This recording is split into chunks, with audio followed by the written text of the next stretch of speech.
3. Noble and ignoble. To ignoble natures all noble, magnanimous sentiments appear inexpedient, and on that account first and foremost as incredible.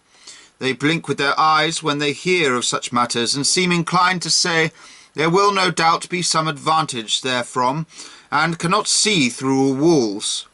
They are jealous of the noble person, as if he sought advantage by backstair methods.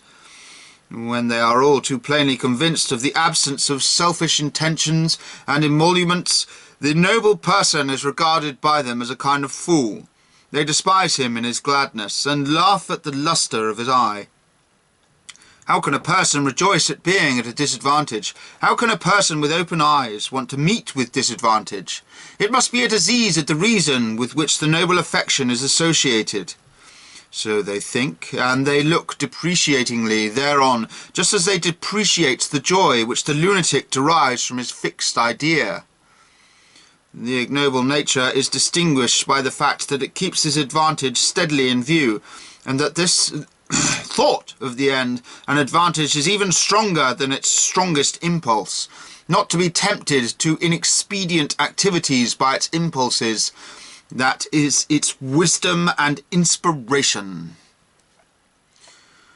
In comparison with the ignoble nature, the higher nature is more irrational. For the noble, magnanimous and self-sacrificing person succumbs in fact to his impulses, and in his best moments his reason lapses altogether. An animal which at the risk of life protects its young, or in the pairing season follows the female where it meets with death, it does not think of the risk and the death. Its reason pauses likewise because its delight in its young, or in the female, and the fear of being deprived of this delight, dominate it exclusively.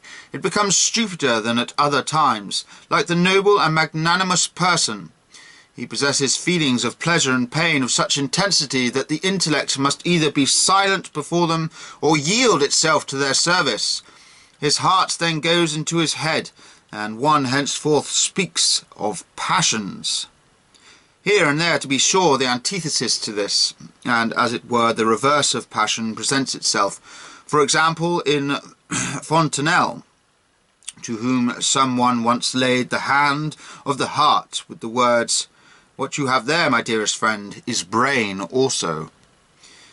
It is the unreason or perverse reason of passion which the ignoble man despises in the noble individual, especially when it concentrates upon objects whose value appears to him to be altogether fantastic and arbitrary. He is offended at him who succumbs to the passion of the belly, but he understands the allurement which here plays the tyrant. But he does not understand, for example, how a person out of love of knowledge can stake his health and honour on the game. The taste of the higher nature devotes itself to exceptional matters, to things which usually do not affect people, and seem to have no sweetness. The higher nature has a singular standard of value. Besides, it is mostly of the belief that it has not a singular standard of value in its idiosyncrasies of taste. It rather sets up its values and non-values as the generally valid values and non-values, and thus becomes incomprehensible and impracticable. It is very rarely that a higher nature has so much reason over and above as to understand and deal with everyday men as such. For the most part it believes in its passion, as if it were the concealed passion of everyone, and precisely in this belief it is full of ardor and eloquence. If then such exceptional men do not perceive themselves as exceptions, how can they ever understand the ignoble natures and estimate average men fairly?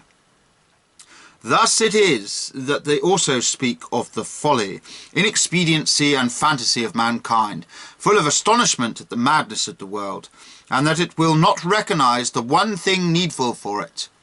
This is the eternal unrighteousness of noble natures.